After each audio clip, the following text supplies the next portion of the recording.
জনসমুদ্রের জনাব সভাপতি আমার বন্ধু হযরত মাওলানা আলমগীর হোসেন সাহেব, মঞ্চ উপবিষ্ট সম্মানিত ব্যক্তিবর্গ, আমার সামনে বসা ওলামায়ে কেরাম।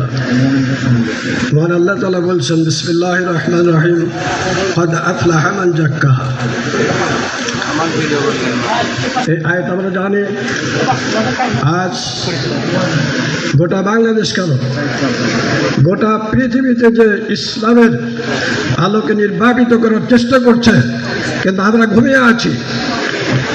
মহাস্থানের মালিক রহমাতুল্লাহ শুয়ে আছেন, ওনার কোনো সেনাপতি ছিল না, ওনার কোনো অস্ত্র ছিল না, ওনার ছিল টুপি, ওনার ছিল তাসবিহ, ওনার ছিল লাঠি। এই ধরনের এই দেশে ইসলাম প্রচার করেছেন, বলেন সুবহানাল্লাহ বিহামদিহি। সিলেটের শাহজালাল রহমাতুল্লাহ আমরা জানি, তাসকিয়ে নফস যতক্ষণ আমাদের ভিতরে আসবে না, আল্লাহর সাহায্য আসবে না।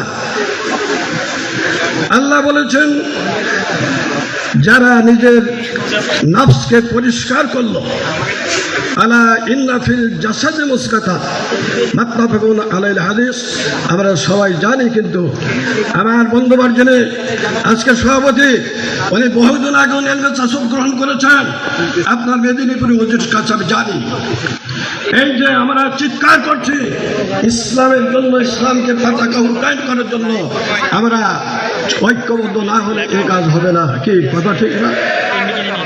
মুহররমের 10 তারিখে ইমাম হুসাইন, আজ মুহররমের মাস, উনি শাহাদাত বরণ করলেন। তারপরে শুক্রবারের দিন দামেস্কে আপনার খুতবা কে দেবে?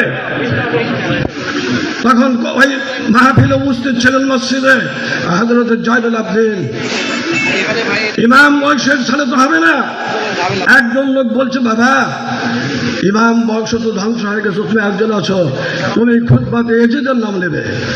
আর জয়নুল আবদিন বজ্র কণ্ঠে বললেন, জীবনে এক ফোঁটা রক্ত থাকতে এজিদের নাম নেব না, জীবন শেষ হয়ে যাবে। বললেন আল্লাহু তাকবীর। মুজাহিদের মধ্যে আমরা কাজ করি, তাহলে বাংলাদেশ ইসলামে জয় হবে, ইসলামের পতাকা উত্তোলন হবে, বাতিল শক্তি ভুলুণ্ঠিত হয়ে যাবে, বাতিল শক্তি ভুলুণ্ঠিত হয়ে যাবে। ওমা তৌফিক ইল্লা বিল্লাহ। আসসালামু আলাইকুম ওয়া রাহমাতুল্লাহি ওয়া বারাকাতুহু।